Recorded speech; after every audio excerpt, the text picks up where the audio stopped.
One morning I was packing school lunches and listening to their chatter about cartoons and favorite cereals. The next, they were grown and gone, leaving me in a quiet house filled with memories. I'm Diane, 61 now. I like to think I've aged with grace, silver threading my dark hair, a steady confidence in how I carry myself. For most of my life, I believed I had everything figured out. I married young, raised 2 wonderful children, worked part-time at the local library, and baked on Sundays. Love to me was something quiet and familiar, the kind that sits beside you on the couch without needing many words. I never strayed from my routines. I never questioned what might be missing, until one stormy afternoon shattered the gentle illusion of safety I had built around my heart. I never imagined something like this could happen to me. Please don't make the same mistake I did. It started with the rain, that heavy early summer downpour that made the windows weep and turned the street into a dark, glistening river. I was home alone, sipping tea by the window, watching the neighbor's hedges sway wildly, when I saw him running up the sidewalk, soaked to the bone. At first I thought it was one of the local teenagers, but as he drew closer, I recognized him. Ethan, Michelle and Gary's son from next door. He was 22 or 23 now, back home after college. I'd seen him mowing the lawn or jogging past, but we had only ever exchanged polite neighborly nods. He jogged up to my porch, shielding his face from the rain, and knocked. Surprised, I opened the door. "Hey, Mrs. Carter," he said, breathless. "Sorry to bother you. I was out walking and didn't expect this downpour. My parents aren't home, and I forgot my key." He looked like a drenched puppy, jeans clinging to his legs, water dripping from his nose. I hesitated only a moment before stepping aside. "Come in before you catch a cold." He murmured thanks as he stepped inside, shaking off the rain. I fetched a towel from the hall closet and handed it to him. He grinned gratefully while drying his hair. "Didn't mean to barge in like this. Just needed somewhere to wait it out." "No trouble at all," I replied, trying to ignore the strange tightness in my chest. My husband had passed 3 years ago, and though I had grown accustomed to the quiet, having someone, especially a young man, in the house felt unexpectedly stirring. "Let me put your clothes in the dryer. You can change into something of my son's. I still keep a few things in the guest room." Ethan looked surprised, but nodded. When he returned wearing an old navy t-shirt and sweatpants that hung loosely on his frame, he flopped onto the couch with easy familiarity. "You're a lifesaver. Your place still smells like cinnamon. I used to come here with Mom as a kid for your lemon bars." I smiled, sitting across from him. "Those lemon bars are still my specialty." We talked easily as thunder rolled and rain drummed against the windows. His job search, the strange state of the world, my garden. Somewhere in the conversation, I realized how refreshing it was to be truly listened to. His soft green eyes rested on me with genuine interest, longer than polite conversation required, yet it didn't feel uncomfortable. Quite the opposite.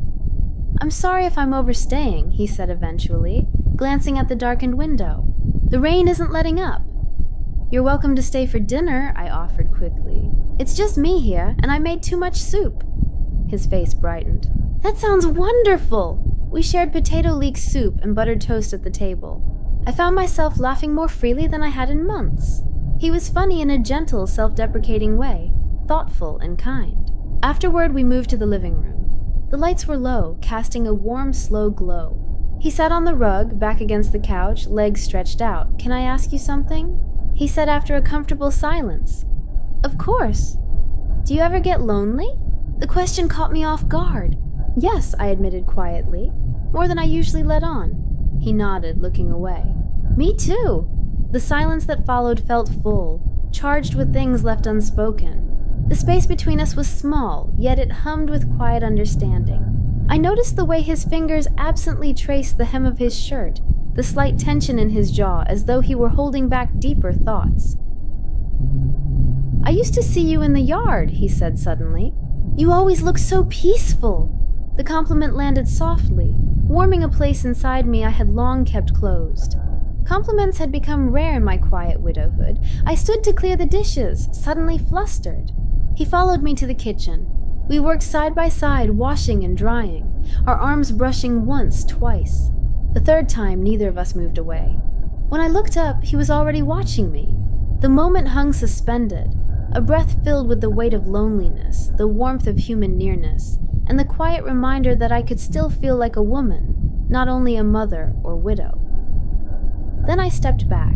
"I should find you a blanket," I whispered. He nodded. "Yeah, okay."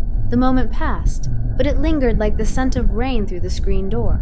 Something had shifted between us, something tender and unexpected I couldn't simply undo. The next morning, soft post-storm light streamed through the kitchen window as I poured coffee. I stood in my robe, replaying the night. Ethan had slept on the couch. We hadn't spoken much after the kitchen, just a quiet good night. I hadn't slept well, my thoughts circling what had almost happened and what it revealed about my own heart. When I peeked into the living room, he was already folding the blanket neatly. Back in his dry clothes, he looked up with a soft, almost apologetic smile. "Morning.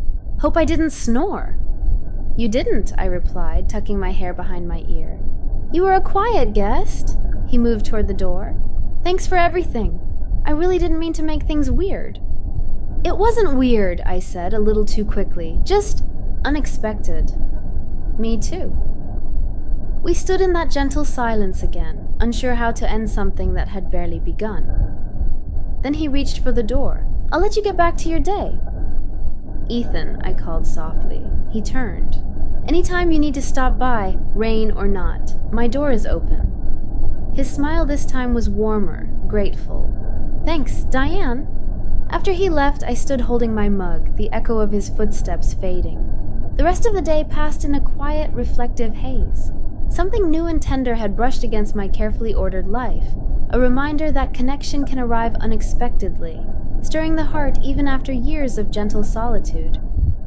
Rewritten script section, approximately 3980 characters. The rest of the day passed in a gentle haze. I tried to stay busy, cleaning the linen closet, watering the garden, rearranging the spice rack, but every quiet pause brought my thoughts back to Ethan. Why did this matter so much?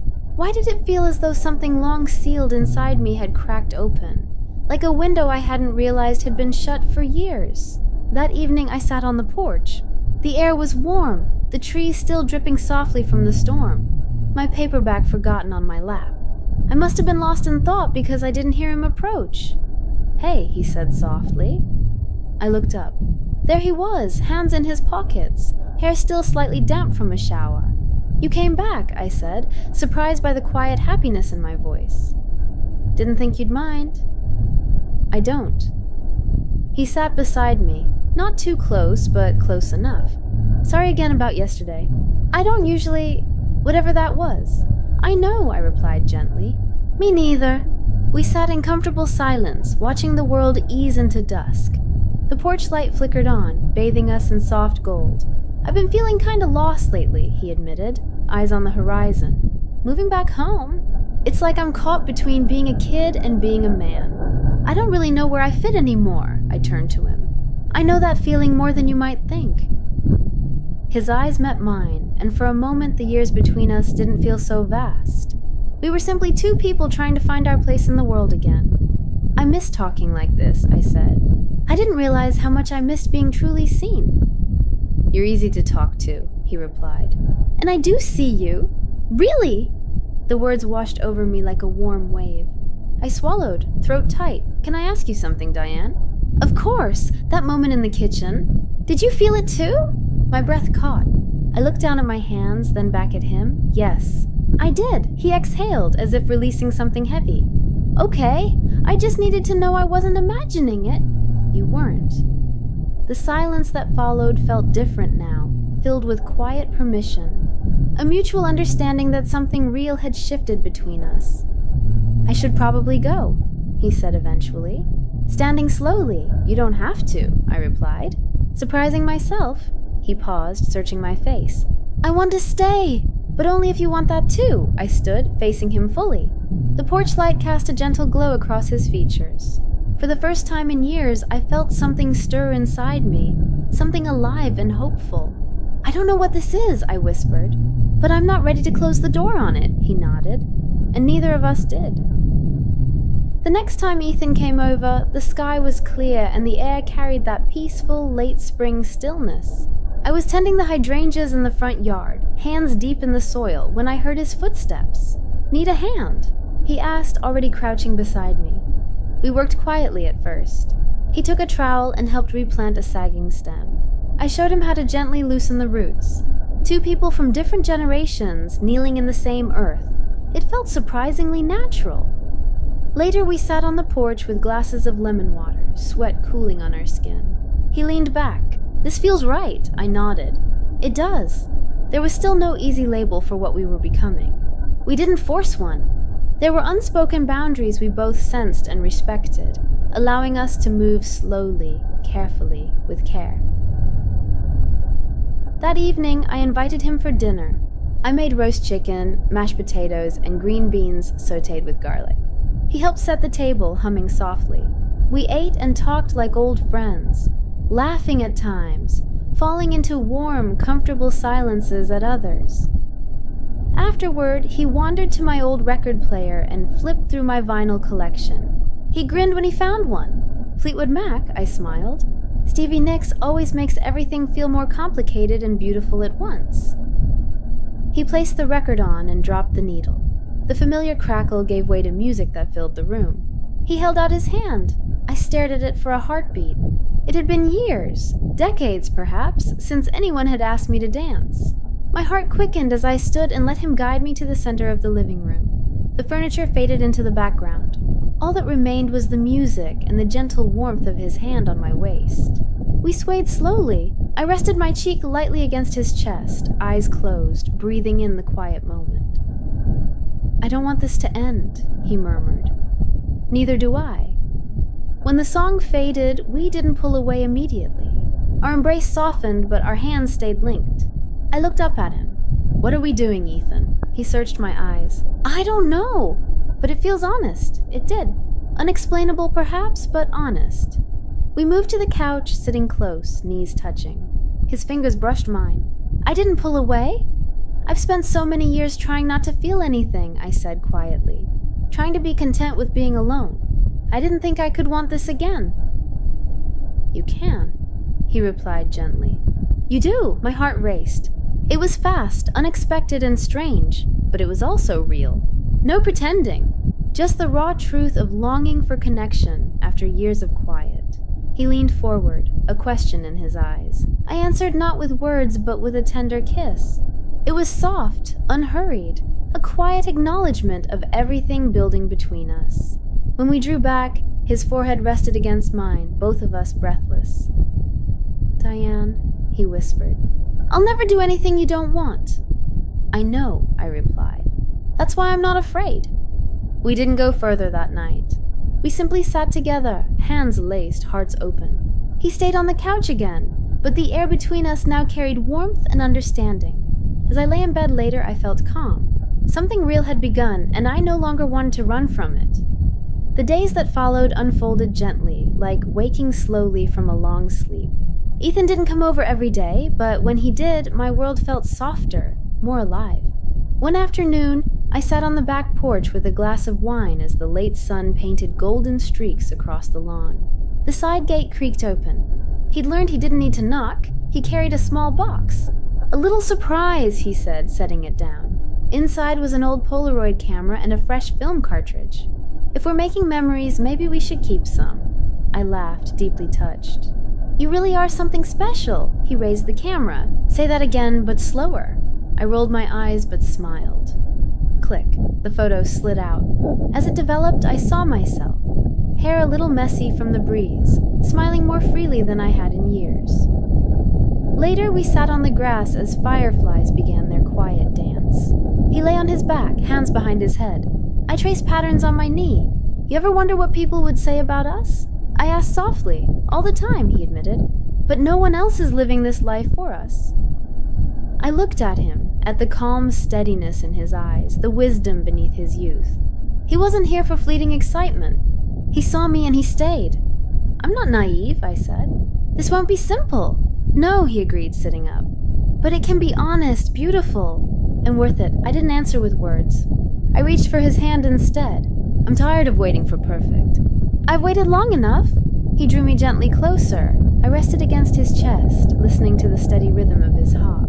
That evening we stayed curled together in the hush of twilight, the world beyond the fence unaware of the quiet miracle unfolding in my backyard. When he left, he kissed my cheek tenderly. I stood in the hallway afterward, holding the Polaroid he'd left on the table. It showed me older, yes, but happier, more open, quietly brave. I placed it on the fridge, not just to remember him, but to remember the version of myself I thought I had lost.